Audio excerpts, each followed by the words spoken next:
येड्या बाबळीच्या लाकडावरती गरीबाला जायचं, दोघाची राख आता एक करायची. आता वेगळी करता येईल का? आता श्रीमंताची आणि गरीबाची राख वेगळी करता येईल का? ए बसलेले ऐकून जा, शेवटी राग श्रीमंताची का गरीबाची ओळखू येत नाही, मग कशाचा गर्व करताय? चालताना एक पाय पुढे असतो, एक पाय मागे असतो.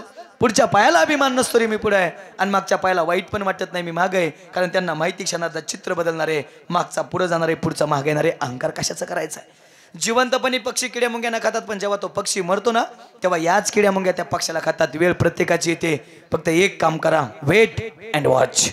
वाट, वेळ नक्की तुमची येईल. ज्यांनी तुम्हाला त्रास दिलाय, तुमच्या दुप्पट त्यांना त्रास झाल्याशिवाय राहणार नाही, कारण या सृष्टीचा नियम आहे, जसं कराल तसं भराल, जसं पेराल तसं उगवल्याशिवाय राहणार नाही. केले कर्म झाले त्याची भोग आले, उपजले मेले ऐसे किती, किंवा जैसी करणी वैसी बळली. बाबा पटवून देऊ का? धृतराष्ट्र 100 मुलाचा बाप आहे. किती? 100 मुलाचा बाप आहे. किती ताकद आहे अंगात. जर बगलत भीमाला दाबला असता तर भीमाचा भोगा झाला असता. राख राख बुका, इतकी ताकद आहे. ऐका, फासा पलटला, पांडव द्यूतामध्ये हरले, आणि ज्यावेळेस पांडव द्यूतामध्ये हरले का, त्यावेळेस पांडवांना सांगितलं व्यासांनी, ऐका, न पेक्षा आता तुम्ही जर राज्यात राहाल तर तुमची टीका होईल, तुमची निंदा होईल, त्यापेक्षा राज्य सोडून जा. अज्ञातवासात गेले. आता महाभारत झालं, महायुद्ध झालं, आणि महायुद्धात आता पुन्हा फासा पलटला. आता विजय पांडवांचा झाला आणि कौरवांचा पराभव झाला. पराभव नाही, 100तलं एक औषधाला राहिलं नाही. राहिला तेवढा कोण? आंधळा धृतराष्ट्र. बरं, आंधळा धृतराष्ट्र आता पोरं नाही जाणार कोणाकडं? शेवटी धर्मराजा राजा बनले. प्रत्येकाला काय ना काय मंत्रीपद दिलं, पण भीमाला काहीच दिलं नाही बाबा.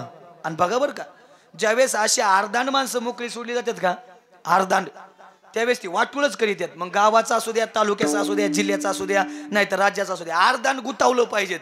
आणि भीमा असताना ताकद आणि अर्धांड गुतावलं नाही ती. आणि ज्यावेळेस ती धृतराष्ट्र यांच्याकडे राहायला आलं का, ती धृतराष्ट्र जेवाय बसलं का, ही भीम त्याच्या जवळ जायचं. भीम अर्धांडच शेवटी. ती म्हणायचं, काका आम्हाला त्यावेळेस म्हणलं सुईच्या टोकावर बसल एवढी जमीन देणार नाही. आता लागला का नाही आमची शिडी तुकडी मोराय, लागला का नाही आमच्याच घरी यावं लागते का नाही? कोण बोलतोय? भीम अर्धांड. तुला माहिती का मला तुझा पहिला मुलगा कसा मारला? आता भीमान सांगाय, पहिल्या दिवशीची घटना भीमान सांगाय सुरुवात केली. तुझा पहिला मुलगा असा मारला, त्याच्या बारगाड्या मोडल्या, त्याचं रक्त काढलं, त्याला असं केलं. आता कोणता बाप आहे? बाप जेवल मुलगा कसा मारलाय सांगितल्यानंतर? हाय का असं एखादा बाप? खंगलं ती म्हातारा 50 दिवस जेवलं नाही. आणि नाही जेवल्यानंतर ते भीमानं धर्मराजाने बघितलं. धर्मराजा म्हणले, काका अहो झालं ते झालं, जाऊ दे की, आता झालं ते झालं, ते महाभारत झालं, सगळं झालं, पण आता उरलेलं आयुष्य चांगलं जगा ना, काय अडचण आहे? तो म्हणला, अरे मला बी वाटतंय आता चांगलं जगावं, पण तुझा भीमा अर्धांड भाऊ येतो आणि तो जेवाय बसलं की मला सांगतो तुझा पहिला मुलगा असा मारलाय. लका बाप आहे मी, जेवण जाईन का मला? उद्यापासून सांगायचं नाही, टेन्शन घेऊ नका. भीमाला जवळ बोलले, भीमा कशाला मोकराम ते म्हाताऱ्याच्या नादी लागतो रे? एक तर ती लागलंय मरायला, कावळा बसला आणि फांदी मोरा एक येळ यायची, कशाला त्या म्हाताऱ्याच्या नादी लागतोय? गप्प मर की तू, तुला दुसरा धंदा नाही का काय? तू शांत बस ना बाबा. भीम म्हणला, चालतंय, उद्यापासून जेवताना सांगायचं नाही. काय सांगितलं? जेवताना हे अर्धाच ना. ती काय मला जेवताना सांगायचं? ही म्हातारा झोपायला लागलं का हे जाऊन सांगायचं तुझा पुढचा मुलगा असा मारला. आता ही झोपाना बी बाबा कटाळा आला, राज्य सोडणं, जंगलात निघून गेलं. बरं जंगलात तरी काय सोपं आहे का? त्या नियतीने जंगलाला बी आग लावली. बरं जंगलाला आग लावली, ते आंधळ जाणार तरी कुठं? त्याच राखेत होरपळून त्याच आगीत मेलं. कारण त्याचा परिणाम असा होता, मागचा इतिहास, मागच्या काही आयुष्यामध्ये तो राजा होता आणि शिकार करायला गेला, आणि शिकार न गावल्यामुळं रिकीबीला रिकीब घासली आणि गारगोटीला गारगोटी घासून अख्खं जंगलच पिटून दिलं. आणि त्या जंगलात एक सर्पिन व्याली होती, तिची 100 मुलं तिच्या डोळ्या देखत आंधळी असताना मिली. आणि मग तिनं शाप दिला, जसं माझी 100 मुलं मी आंधळी असताना मिली ना, तशी तुझी बी 100 मुलं आंधळ असताना मरशील. तुला बी या अरण्यात येऊन काय व्हावं लागल? जळावं लागल. जसं कराल तसं भराल. केले कर्म झाले त्याची भोग आले. बरं ते जरा लांबच आहे, आत्ताच बोलू का जरा? कोरोनाच्या काळात आपल्या तरी बॉडी आपल्या ताब्यात मिळत होत्या का? ए ऐकून जा, कुछ गुनाह तो हमने भी किए होंगे साहब, कुछ गुनाह तो हमने भी किए होंगे साहब, वरना मुंह छुपाने की नौबत हम पर नहीं आती. काहीतरी चुका आपल्या बी असते, नाही तर तोंड बांधून फिरायची वेळ आपल्या सुद्धा आली नसती. चला जाग्यावरती हे कशामुळे लांबलं? जैसे जीर्ण वस्त्र सांडेजे मग नूतन वस्त्र वेडीजे, तैसे दे हांतरा ते स्वीकारीजे.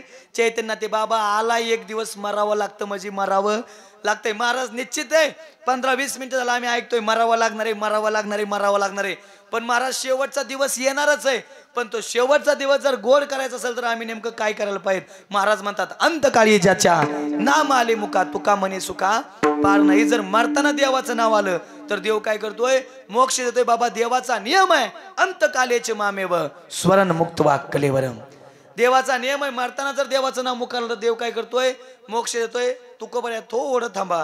पहिला मोर्चा नामदेव रायांकडे असेल. नामदेव राया जीवन नावाची संधी मिळाली.